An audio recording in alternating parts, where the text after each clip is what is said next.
Hi అండి, మీరందరూ బాగున్నారా? ఈరోజు యమ్మీ యమ్మీ రెసిపీ చేసుకోబోతున్నామండి.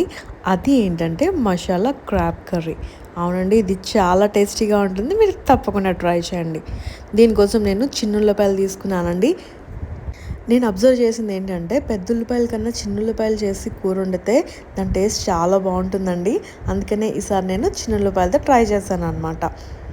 సో చూసారు కదా, ఉల్లిపాయలు ఇలా చిన్న చిన్న ముక్కలుగా కట్ చేసి పెట్టేసుకుందామండి. ఇంకా పచ్చిమిర్చి కూడా కట్ చేసి పెట్టేసుకుందాం. కరివేపాకు కూడా తీసుకుని పెట్టుకుందాం. మీకు ఈరోజు బిగినర్స్ రెసిపీ అండి. సింపుల్గా ఎవరన్నా కూడా చేసుకునే రీతిగా చెప్తున్నాను. సో మీరు కూడా ఇంట్లో తప్పకుండా ట్రై చేసుకోండి. ఇప్పుడు ఒక పాన్ తీసుకుని దాంట్లో ఆయిల్ వేసుకుందామండి. ఒక 1 kg క్రాబ్స్కి ఒక 3 టేబుల్ స్పూన్స్ ఆయిల్ తీసుకుంటే సరిపోతుందన్నమాట. సో ఆయిల్ కొంచెం వేడయ్యాక దాంట్లోనే మనం కట్ చేసి పెట్టుకున్న ఉల్లిపాయల్ని వేసుకుని బాగా ఫ్రై చేసుకుందాం.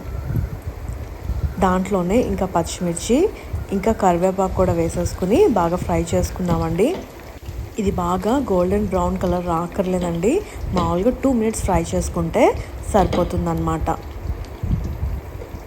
సో ఇది 2 minutes బాగా ఫ్రై చేసేసుకున్నాక దీంట్లో ఫ్రెష్గా దంచి పెట్టుకున్న అల్లం వెల్లుల్లి పేస్ట్ వేసుకుందామండి.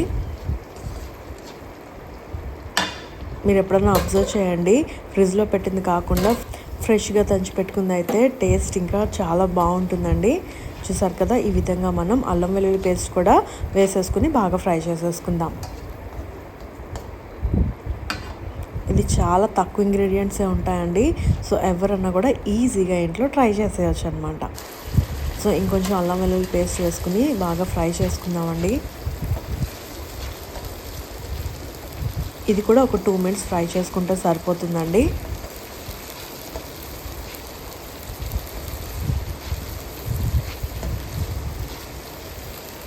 చూసారు కదా, ఈ విధంగా మనం కలుపుతూ ఉంటే ఇది బాగా ఫ్రై అయిపోతుందండి.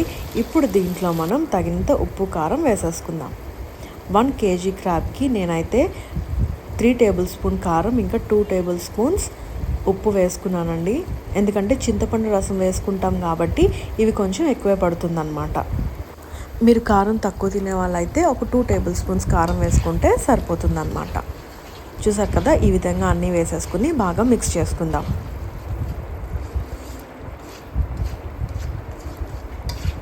ఎప్పుడన్నా కూర కలర్ రావాలి అనుకుంటే కారం ముందుగానే వేస్తే కలర్ అనేది మంచిగా వస్తుందండి. చూసారు కదా, ఈ విధంగా ఇది బాగా కలుపుకున్నాక ఒక 5 నిమిషాల పాటు బాగా ఉడికించుకోవాలండి. చూసారు కదా, ఈ విధంగా ఆయిల్ పైకి వచ్చేస్తే మనం కడిగి పెట్టుకున్న క్రాబ్స్ అన్నీ కూడా ఆ గ్రేవీలో యాడ్ చేసేసుకుందాం. ఈ క్రాబ్స్ అయితే నేను రామ్నగర్ ఫిష్ మార్కెట్లో తెచ్చానండి. చాలా చీప్గా వస్తాయి, చాలా టేస్టీగా ఉంటాయి. మీకు కూడా ఎప్పుడైనా ఖాళీ ఉన్నప్పుడు ఎర్లీ మార్నింగ్ 7 కల్లా వెళ్ళాలండి. అప్పుడు మీకు అన్నీ కూడా ఫ్రెష్గా దొరుకుతాయి, చాలా తక్కువ రేట్లో దొరుకుతాయి అన్నమాట. ఆ వీడియో కూడా నేను షార్ట్స్లో పెట్టానండి, అది కూడా మీరు తప్పకుండా వాచ్ చేయండి. చూసారు కదా, ఈ విధంగా అన్ని క్రాబ్స్ వేసేసుకున్నాక ఇవన్నీ కూడా బాగా క్రాబ్కి పట్టేటట్టు బాగా కలిపేసుకుందాం.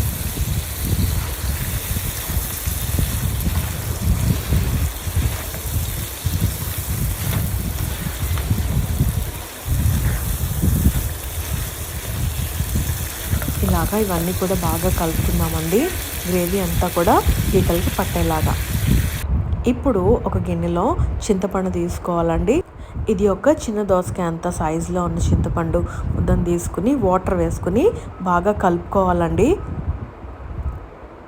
ఇది ముందుగానే నానబెట్టుకుంటే ఏమవుతుందంటే చింతపండు రసం అనేది బాగా ఈజీగా వచ్చేస్తుంది అన్నమాట.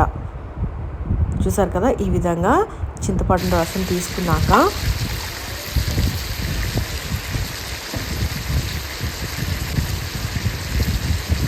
మనం కూరలో యాడ్ చేసేసుకుందామండి.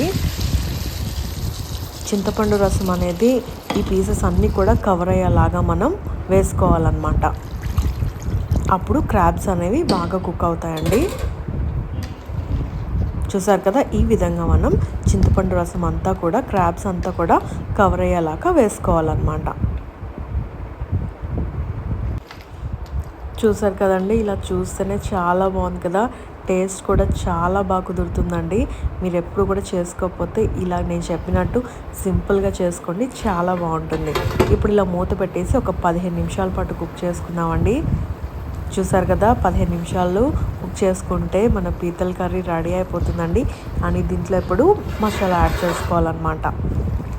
మసాలాకి ధనియాలు, జీలకర్ర, ఇంకా బిర్యానీ స్పైసెస్ అన్నీ కూడా కొంచెం రోస్ట్ చేసుకుని మిక్సీ పట్టుకోవాలండి.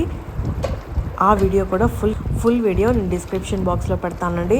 ఆ మసాలా ఒకటి చేసుకుంటే చాలండి, బిర్యానీకి కానీ కర్రీస్ కానీ దేంట్లో కూడా బాగా పనికొస్తుంది అనమాట.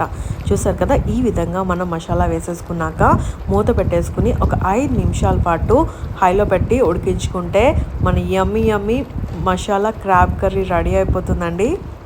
సీ ఫుడ్ అంటే ఇష్టం ఉన్నవాళ్ళు చాలామంది ఉంటారండి, కానీ వండుకోవడం చాలా కష్టం అనుకుంటారు. కానీ మన రెసిపీస్ అన్నీ కూడా సింపుల్గా, ఈజీగా, క్విక్గా చేసేసుకోవచ్చు అండి. ఇవన్నీ కూడా ఇంట్లో ఉండేవేనండి. ఈవెన్ బిగినర్స్ కూడా ఈ రెసిపీస్ అన్నీ కూడా కుక్ చేసుకోవచ్చు అనమాట. చూసారు కదా, ఒక 5 నిమిషాల తర్వాత యమ్మీ మసాలా క్రాబ్ కర్రీ రెడీ అయిపోయిందండి. సో ఇంకెందుకు ఆలస్యం, ఇప్పటి వరకు మన ఛానల్ సబ్స్క్రైబ్ చేసుకోకపోతే వెంటనే చేసుకోండి ఇలాంటి ఈజీ క్విక్ రెసిపీస్ కోసం. అంటిల్ దెన్ బాయ్ మరి.